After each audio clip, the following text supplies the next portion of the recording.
আমার স্বামীর ছোট ভাই ও আমার দেবর, ওর নাম রাজীব, আমার সামনে হাঁটু গেড়ে বসে তার হৃদয় উন্মুক্ত করল। বলল, সঞ্জনা, তোমাকে প্রথম দেখা থেকেই ভালোবেসে ফেলেছি। নেপালের পোখা অন্নপূর্ণা পর্বতমালার পাদদেশে আমরা দুজন স্বচ্ছ ফিবা লেকের তীরে একটি ছোট কাফেতে বসে আছি। দূরে বরফ ঢাকা পর্বত সিংহ আকাশে মাথা তুলে দাঁড়িয়ে। আশেপাশে কেউ নেই, শুধু আমরা দুজন আর প্রকৃতির অপরূপ দৃশ্য। রাজীব আমার স্বামী রোহনের ছোট ভাই, আমাদের সাথে ট্রেকিং করতে এসেছে এখানে। সপ্তাহখানিক আগে পৌঁছেছি আমরা। রোহনের পায়ে চোট লেগেছে, সে হোটেলে বিশ্রাম নিচ্ছে। আমি আর রাজীব প্রতিদিন বেরিয়ে পড়ি এই সুন্দর এলাকা ঘুরে দেখতে। এই গল্পটি সম্পূর্ণ শুনলে আপনাদের পানি অটোমেটিক বের হয়ে যাবে। যত দ্রুত সম্ভব হাতের কাছে টিস্যু নিয়ে বসে পড়ো। বিছানার চাদর যেন নষ্ট না হয় সেটা সম্পূর্ণ খেয়াল রাখার অনুরোধ জানিয়ে গল্পটি এখন শুরু করব। তার আগে সর্বশেষ অনুরোধ, দয়া করে এমন পানি বের করার গল্প নিয়মিত শুনতে আমাদের চ্যানেলটি সকলেই সাবস্ক্রাইব করুন। ধন্যবাদ। এতদিন ভাবতাম রাজীব আমাকে একটি বোনের মতো দেখে, কিন্তু আজকের তার স্বীকারোক্তি সব বদলে দিল। পাহাড়ের মতোই উঁচু এক প্রেমের দাবি, যা আমি জানি পূরণ করা যাবে না। আমি স্তব্ধ হয়ে গেলাম, তার চোখের দিকে তাকালাম। রাজীবের চোখে অপেক্ষা আর আশা, কোনো না কোনো উত্তরের জন্য। কি বলবো? এক মুহূর্ত আমার হৃদয় থমকে গেল। কফির কাপে চুমুক দিয়ে ধীরে ধীরে নিজেকে সামলালাম। বাইরে তাকালাম। লিকির নীল জল আমার মনের মতোই উদ্বেলিত। রাজীব, তুমি জানো আমি রোহনকে কতটা ভালোবাসি। আমাদের বিয়ে হয়েছে 4 বছর। আমি কথা শেষ করার আগেই রাজীব আমার হাত চেপে ধরল। আমি জানি সঞ্জনা, জানি, কিন্তু কি করব? নিজেকে আর ধরে রাখতে পারছিলাম না। আমি শুধু চাই, তুমি তুমি জানো এতদিন ধরে আমার মনে কি ছিল গো। তার চোখে পানি। আমি বুঝতে পারছি তার ভেতরের যন্ত্রণা। আমিও কি করব বুঝে উঠতে পারছি না। রাজীব হঠাৎ করে উঠে দাঁড়াল। সঞ্জনা, এক জায়গায় নিয়ে যাব তোমাকে। একটা ছোট্ট গুহা আছে লেকের ওপারে। স্থানীয় একজন গাইড বলেছিল খুব সুন্দর একটা জায়গা। সেখানে গেলে নাকি সব দুঃখ মিলিয়ে যায়। আমি দ্বিধায় পড়লাম। রোহন হোটেলে একা, আর আমি তার ভাইয়ের সাথে। কিন্তু রাজীবের মুখে এমন অনুরোধ, আর সেই মুহূর্তে নিজেরও মনের জট খোলার একটা আকাঙ্ক্ষা। আমি মাথা নেড়ে সম্মতি দিলাম। আমরা হাঁটতে শুরু করলাম ফেবা লেকের তীর ধরে। লেকের একপাশে একটা ছোট্ট নৌকা ছিল, পর্যটকদের জন্য ভাড়া দেয়া। রাজীব নৌকাটা ভাড়া নিল। আমরা দুজন নৌকায় উঠে পড়লাম। সে নৌকা চালানো শুরু করল, আর আমি চুপ করে বসে রইলাম। সামনে বিশাল পাহাড়ের ছায়ায় নীল জল যেন ডুবে রয়েছে। কাছাকাছি এসে দেখলাম পাহাড়ের গায়ে একটা ছোট্ট ফাটল। এটাই সেই গুহার প্রবেশদ্বার। আমরা নৌকা থেকে নামলাম। রাজীব হাত বাড়িয়ে আমাকে সাহায্য করল। আমি ভিজে গেলে সে আমার হাত ধরে টেনে তুলল। তার ছোঁয়ায় আমার শরীর শিউরে উঠল।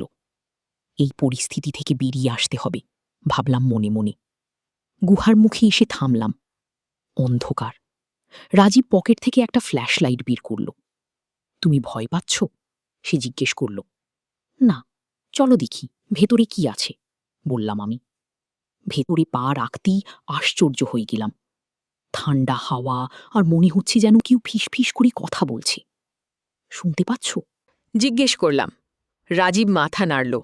হ্যাঁ, এটাই এই গুহার রহস্য। স্থানীয়রা বলে এই গুহায় আত্মারা কথা বলে, তোমার মনের কথা শুনতে পায়। উত্তর দেয়া আগু আমি এসব বিশ্বাস করি না, বললাম আমি। সঞ্জনা, এখানে এমন অনেক কিছু আছে যা বিশ্বাসের বাইরে। চলো আরও ভিতরে যাই, আমি তোমার সাথেই আছি। আমরা আরও ভেতরে এগোতে লাগলাম। গুহার দেয়ালে অদ্ভুত চিত্র, যেন প্রাচীন কোনো সভ্যতার ছাপ। ফ্ল্যাশলাইটের আলো ফেলে দেখছি আঁকাবাঁকা পথ, আর মাঝে মাঝে ছোট ছোট হ্রদ। হঠাৎ আমার পা পিছলে গেল, চিৎকার করে উঠলাম। রাজীব দ্রুত আমার হাত ধরল, কিন্তু আমরা দুজনেই একটা ঢালু পথে গড়িয়ে পড়তে লাগলাম। ফ্ল্যাশলাইট হাত থেকে পড়ে গেল, চারদিক অন্ধকার। সঞ্জনা, তুমি ঠিক আছো? রাজীবের উদ্বিগ্ন কণ্ঠ। হ্যাঁ, লেগেছি, কিন্তু ভজমকর কিছু না গিয়ে আমি জবাব দিলাম। রাজীব আবার ফ্ল্যাশলাইট খুঁজে পেল। আলো ফেলতেই আমরা দেখলাম আমরা একটা বড় হুলের মতো জায়গায় এসে পড়েছি, এবং সেখানে বিস্ময়করভাবে একটা প্রাচীন মন্দিরের ধ্বংসাবশেষ। এটা কি? বিস্ময়ে আমার মুখ দিয়ে বেরিয়ে এলো। রাজীব আমার মতোই বিস্মিত। জানি না, গাইড এসব কিছু বলেনি। কি? মন্দিরের ভিতরে প্রবেশ করলাম। সেখানে একটা বেদির মতো কিছু একটা, আর তার উপর একটা ছোট্ট পাথরের বাক্স। পাথরের গায়ে খোদাই করা অদ্ভুত লেখা, কোনো প্রাচীন ভাষা। রাজীব সেই বাক্সটা হাতে তুলে নিল। খুব ভারী নয়। ও, খুলি দেখো, আমি বললাম কৌতূহলী। আমার ভয় চলে গেছে। বাক্সটা খোলার চেষ্টা করল রাজীব, কিন্তু খুলছে না। লক করা আছে মনে হয়। হঠাৎ গুহার ভেতর থেকে একটা শব্দ এলো, যেন কেউ হাঁটছে। আমরা চমকে উঠলাম। কি ওখানে? রাজীব চিৎকার করে জিজ্ঞেস করল। কোনো উত্তর এলো না, কিন্তু আবার সেই শব্দ, এবার আরও স্পষ্ট, আরও কাছে। রাজীব, চলো এখান থেকে বেরিয়ে যাই। আমি ভয়ে তার হাত ধরে টানলাম। না সঞ্জনা, আমি জানতে চাই এটা কি। আর এই বাক্সটা? রাজীব এখনও বাক্সটা খোলার চেষ্টা করছে। তখনই আমরা দেখলাম অন্ধকার থেকে একটা ছায়া মূর্তি বেরিয়ে আসছে। আমার বুক ধুকপুক করতে লাগল। রাজীব আমাকে নিজের পেছনে রাখল। ফ্ল্যাশলাইটের আলো ফেললাম। দেখলাম একজন বৃদ্ধ লোক, সাদা লম্বা দাড়ি, পরনে প্রাচীন পোশাক। নমস্কার, সে বলল নেপালি ভাষায়। আমরা দুজনই অবাক। একজন মানুষ এখানে, এই গুহার ভিতরে? আপনি কি? রাজীব জিজ্ঞেস করল। আমি এই মন্দিরের রক্ষক। তোমরা কিভাবে এখানে এলে? রাজীব সংক্ষেপে বলল, কিভাবে আমরা গুহায় এসেছিলাম, তারপর পিছলে এখানে পড়ে গেছি। বৃদ্ধ লোকটি মাথা নাড়ল। 100 বছরে তোমরাই প্রথম এখানে এসেছ। এই মন্দিরের কথা কেউ জানে না। আমি অপেক্ষা করছিলাম যেদিন কেউ আসবে। আমি বিশ্বাস করতে পারছিলাম না। আপনি 100 বছর ধরে এখানে আছেন? বৃদ্ধ হাসল। সময় এখানে ভিন্নভাবে চলে। আমি এখানে আছি যতদিন মনে আছে। কি আর এই বাক্সটা? রাজীব জিজ্ঞেস করল, হাতে ধরা পাথরের বাক্সটা দেখিয়ে। বৃদ্ধির চোখ চকচক করে উঠল। সেটা খুব মূল্যবান জিনিস। এটা খোলার একটাই উপায় আছে। কি সেই উপায়? আমি জিজ্ঞেস করলাম।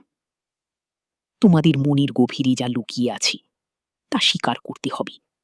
সত্যি কথা বলতে হবে, নিজের কাছে, একে অপরের কাছে। গিয়ে রাজীব আর আমি পরস্পরের দিকে তাকালাম।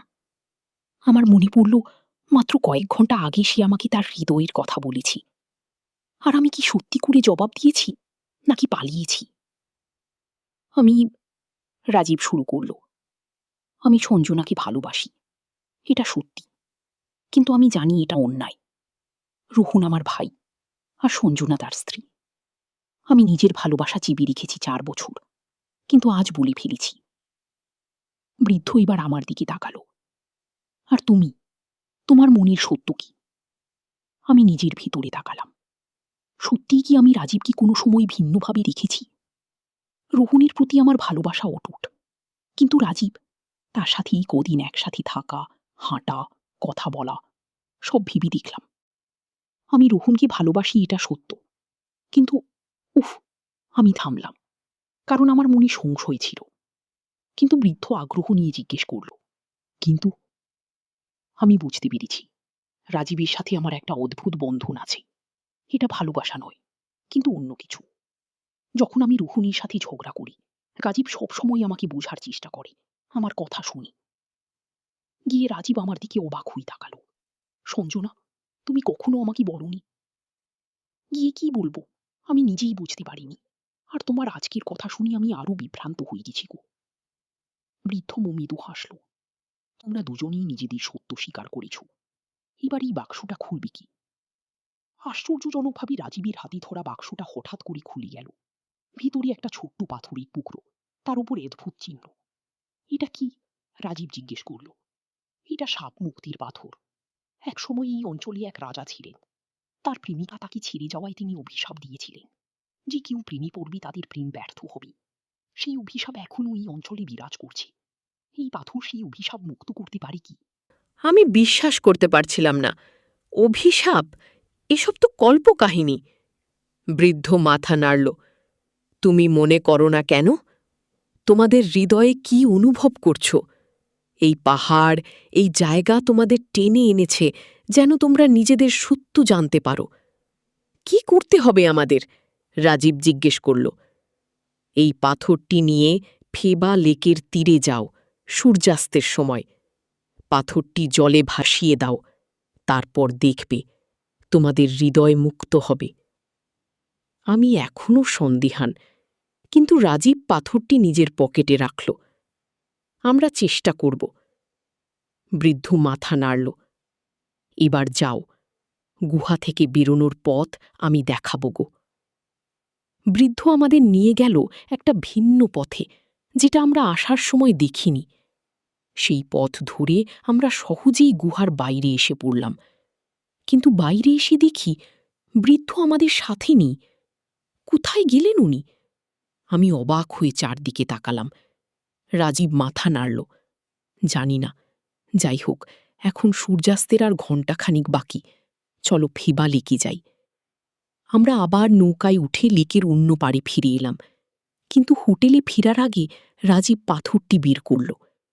তুমি কি সত্যি এটা জলে ভাসাতে চাও? আমি ভাবছিলাম। তুমি কি বিশ্বাস করো অভিশাপের কথা? না জানি, কিন্তু আজ যা ঘটেছে তা বিশ্বাস করার মতোই, রাজীব বলল। আমি জানি না অভিশাপ আছে কিনা, কিন্তু আমি জানি যা ঘটেছে তা আমাদের মধ্যে স্পষ্টতা এনেছে। আমরা সত্য জেনেছি। আমি বললাম, সূর্য অস্ত যাচ্ছে। আমরা দুজন পাশাপাশি দাঁড়িয়ে। রাজীব পাথরটি হাতে নিয়ে আমার দিকে তাকালো। কি করব পাথরটা? জলে ভাসিয়ে দাও, দেখি কি হয়। কি?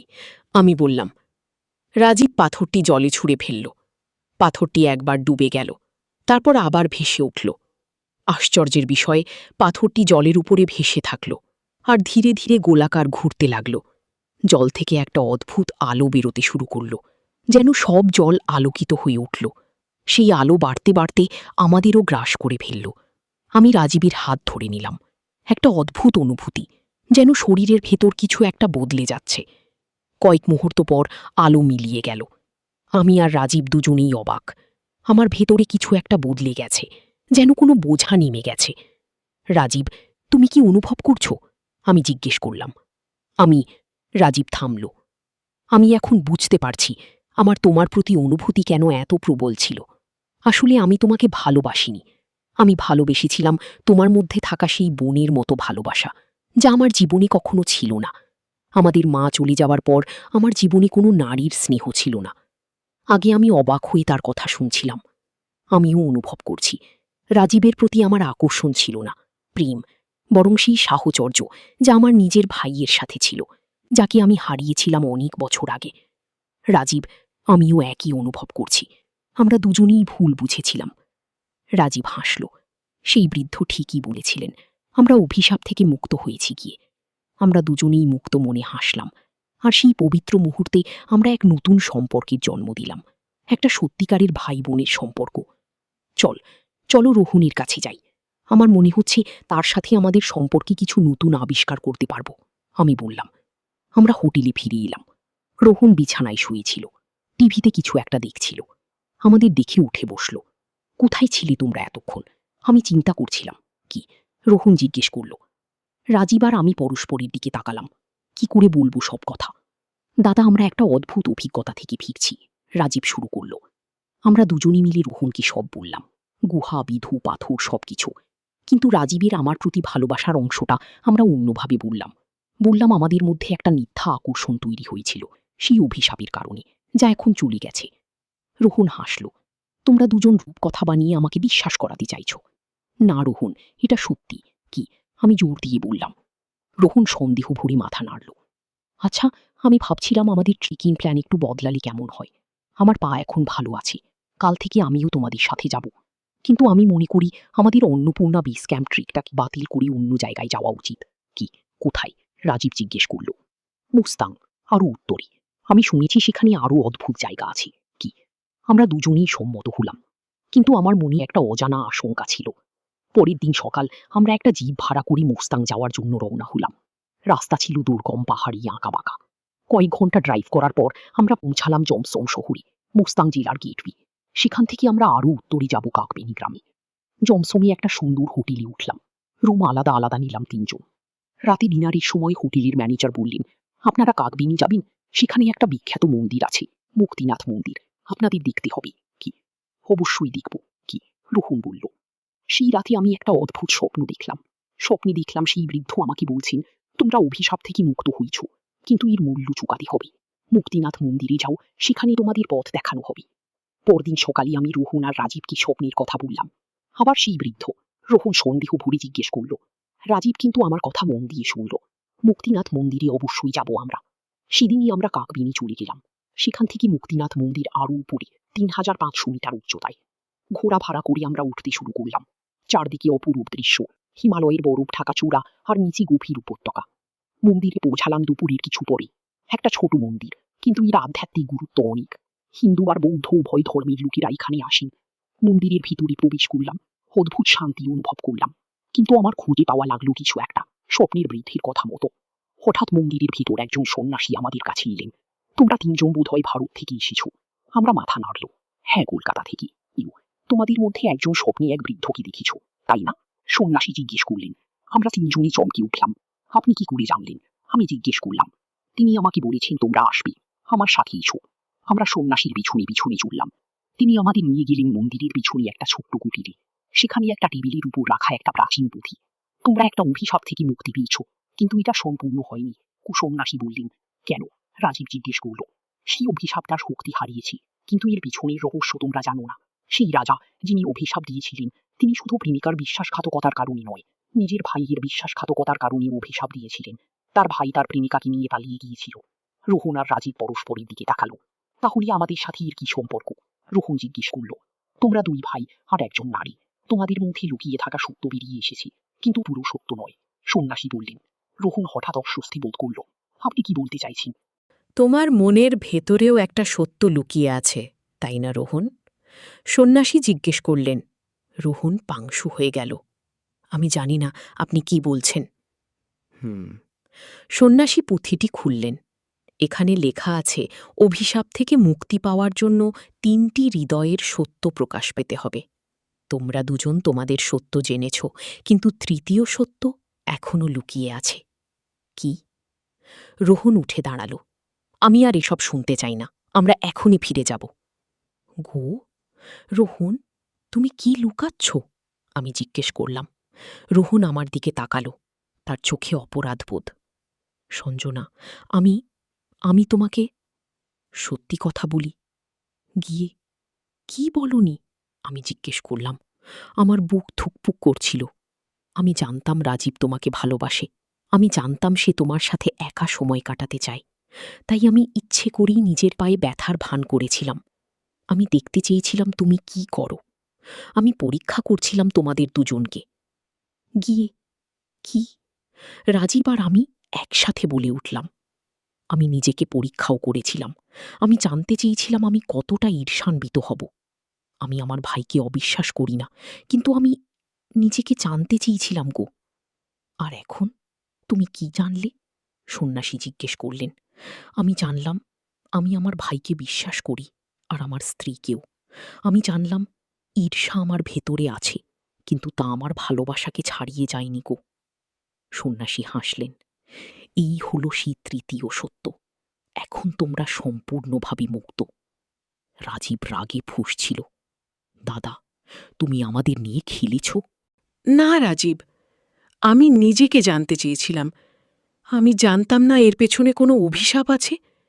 আমি শুধু আমাদের সম্পর্কের পরীক্ষা নিচ্ছিলাম গো। আমি রোহনের কাছে গেলাম, তার হাত ধরলাম। রোহন, তুমি যদি আমাকে বিশ্বাস করতে, তাহলে এমন পরীক্ষা দিতে নাকি? আমি জানি সঞ্জনা, আমি ভুল করেছি, আমাকে ক্ষমা করো গি। রাজীব এখনও রাগে ছিল, কিন্তু ধীরে ধীরে শান্ত হল। দাদা, আমি বুঝতে পারি তোমার ভাবনা, কিন্তু এভাবে আমাদের পরীক্ষা করা ঠিক হয়নি কে? সন্ন্যাসী পুঁথিটি বন্ধ করলেন। তোমরা 3 জনই এখন জানো তোমাদের হৃদয়ে কি আছে। এখন সময় এসেছে তোমাদের মধ্যে যে বন্ধন আছে তাকে আরও মজবুত করার। সন্ন্যাসী আমাদের হাতে 3টে ছোট্ট পাথরের টুকরো দিলেন। এগুলো নাও। যখনই তোমরা কেউ সন্দেহে পড়বে, এগুলো তোমাদের পথ দেখাবে গো। আমরা 3জন পরস্পরের দিকে তাকিয়ে তাকালাম। আমরা বুঝতে পারছিলাম আমাদের মধ্যে যে বন্ধন তা এতদিন ধরে পরীক্ষিত হয়েছে এবং এখন তা আরও মজবুত হয়েছে। সেই রাতে আমরা 3জন মুক্তিনাথ মন্দিরের বাইরে বসি আকাশের তারা দেখছিলাম। অন্নপূর্ণা পর্বতমালার চূড়া চাঁদের আলো ঝলমল করছিল। আমি এখনো বিশ্বাস করি না এত কিছু ঘটে গেল মাত্র কয়েকদিনে। আমি বললাম। রোহন আমার হাত ধরল। এসব সত্যি হোক বা না হোক, আমরা 3জন আরো কাছাকাছি এসেছি।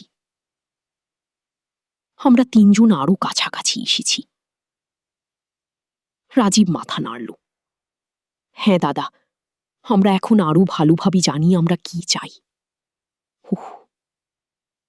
মুক্তিনাথের শান্ত বাতাসে আমরা 3জন বসে রইলাম, আমাদের হৃদয়ে নতুন এক উপলব্ধি নিয়ে, আর সামনে অনেক নতুন অভিজ্ঞতার প্রতীক্ষায়।